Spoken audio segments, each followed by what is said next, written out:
urashaka kumenya ukuntu wagura inzu hano muri Amerika cyangwa se muri Canada nta n'urufaranga ushobora kubushize hasi cyangwa se ushize hasi udufaranga dukeya cyane tugera ku 1,000 cyangwa 2,000 y'amadolari. Uyu munsi ndakubwira information zose zijyanye n'ibyo bintu. Reka rero tugende bazungurushe bere ku mujyi.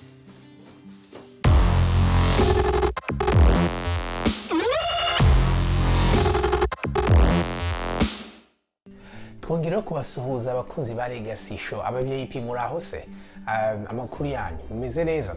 Rero uyu munsi nkabanza kuza kuganira cyane n'abantu mwifuza kwa mwagura inzu. Nubwo amakuru uyu munsi nza kuza kwibanda ku bantu batuye muri Amerika no muri Canada ndetse wenda no mu bindi bihugu by'Uburayi, ariko ibi bintu ndibuze kuvuga uyu munsi ni ibintu nawe bishobora no gufasha kuba wagura inzu aho uri hose, ko harimo ama information amwe namwe nza gutanga ari rusange. Kaba rero ndibuze kubiganira uyu munsi, hanyuma nkahura igice cya mbere n'ugutangaza kuri igice cya kabiri. Rero ikindi kintu nababwira nuko niba ari ubwa mbere urebye iyi show buri gihe niyo kugira ngo tubashe kungurana ubwenge bwa buri munsi, business ndetse na entrepreneurship, no kugira ngo tubashe kwiteza imbere mu buzima bwacu, hanyuma dusige legacy, dusige umurage uzadukurikira ndetse uzasigarana n'abacu ndetse ni kwisi yose. Niyo mpamvu mvuga ngo subscribe, hanyuma sharing, hanyuma kandi uzajya unalikinga zino video. Hama rero reka dutangire iganiro cyo. Nkuko nari mbabwiye aba-VIP, uyu munsi ngiye kuza kubabwira ibintu biri buze kubatangaza bamwe, kandi reka mbabwize ukuri, niba wicaye hano uba muri kino gihugu cya Amerika cyangwa se muri Canada ukaba udafite inzu, uyu munsi ndagira ngo uze kubyibaza, tuze guhindura ibyo bitekerezo, kuko ngiye kubabwira ibintu bishobora no kuba byakugeza mu nzu yawe, ukava mu nzu ya landlord ndetse nta n'urufaranga utanze zero. Ibyo rero kaba uyu munsi nuze kubabwira ibintu bimwe na bimwe by'ukuntu ushobora kuba wagura inzu, udahera ku cyambere ngeze ku cyanyuma, hanyuma nzanakomereze kuri video y'ubutaha. Rero icyo ndibuze kuvuga uyu munsi ni iki cyambere ugomba gukora iyo ushaka inzu. Ikintu cyambere ujya kuwo twita umulenda cyangwa se bank cyangwa se mortgage broker. Iyo hageze rero aho ngaho ni wa muntu mugenda muganira kuri bamwe, mushobora kujya muri credit union mukorana cyangwa se bank mukorana, ariko bank mukora cyangwa se credit union mukorana zishobora rimwe na rimwe kutabaha ideni, kubera yuko amabanki manini abafite ibintu byinshi bagomba kubanza gusaba n'ibintu bitandukanye. Ikiza no kujya kubitwa aba mortgage brokers, kandi rero niba mwifuza no kuba umuntu yaba connecta na bamwe mu mortgage brokers, cyane cyane aba hano muri Maine, umuntu yaba connecta na mortgage brokers dusanzwe dukorana nabo.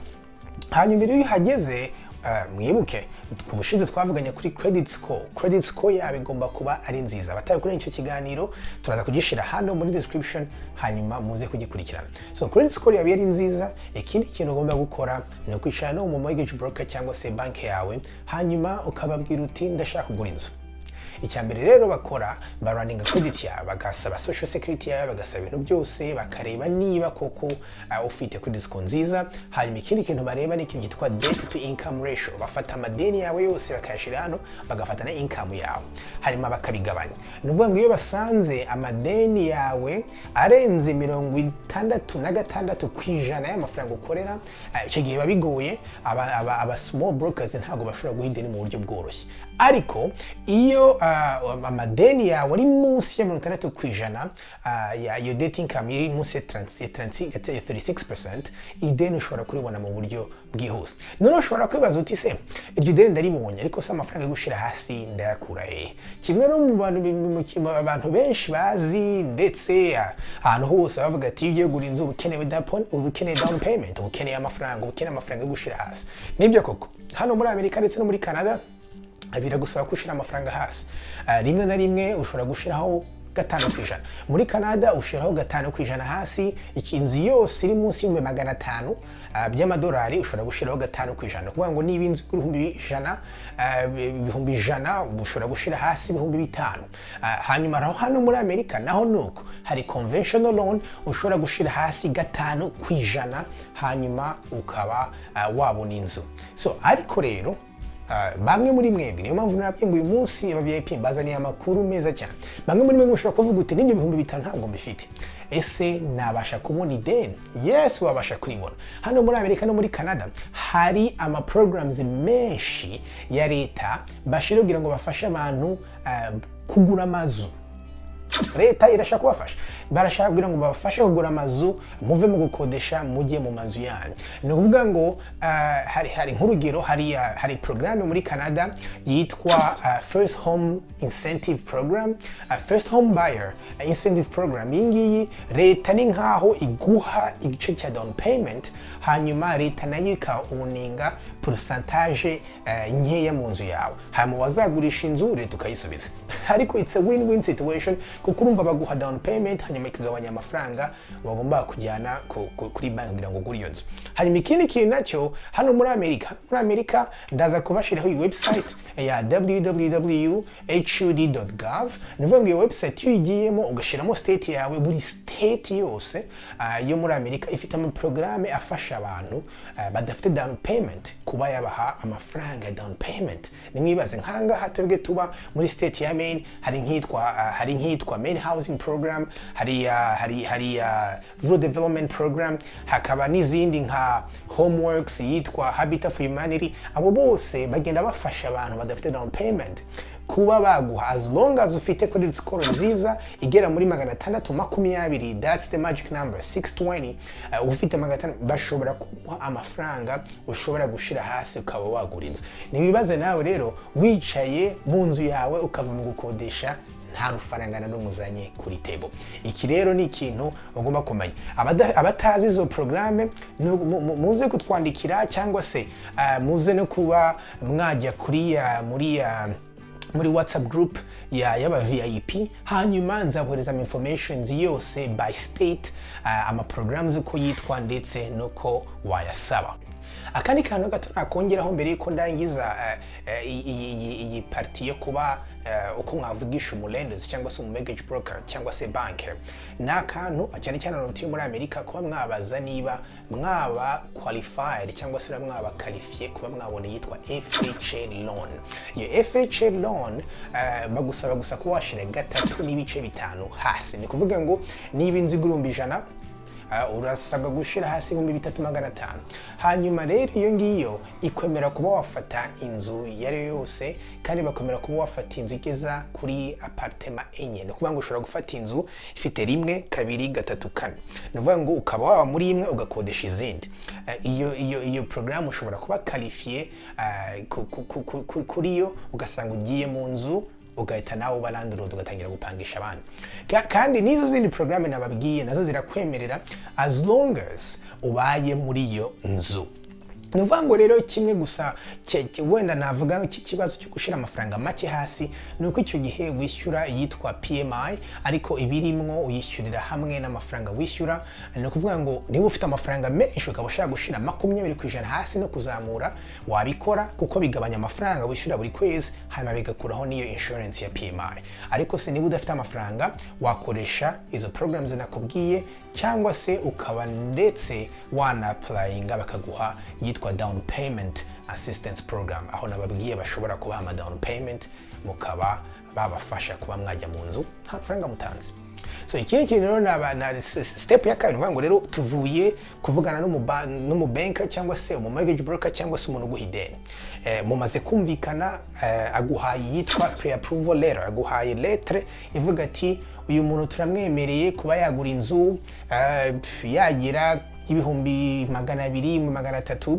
Hanyuma ikindi kintu ndagomba kubiruka kumubaza mu VIP no kumubaza ati se interest rate umpayeho ni yihe, akaguha interest rate, hanyuma ukayimenya. Muri kino gihe niyo mpamvu aba VIP biryoshye kugura inzu muri kino gihe, kubera ko turangije crisis, interest rate ziri hasi cyane mu buryo butarabaho. Interest rate federal government yarazigabanije hafi kuri 0. No kuvuga ngo ubu ngubu aba mortgage brokers ndetse na lenders baro baratanga interest rate ntoya cyane, 2%, 2.5%, 3%. No kuvuga ngo iki nicyo gihe cyo kugura inzu kuko 1% yivuye kuri interest rate ubugabanije nk'ibihumbi 100 na bingaho ushobora kuzariha mu nyungu mu myaka 30. Zivuga ngo rero iyo step ya mbere irangije ufite yitwa pre-approval letter yerekana yuko banki yakwemereye kugura inzu. Ikindi kintu cya kabiri ukora ni iki? Ni ugushakisha real estate agent.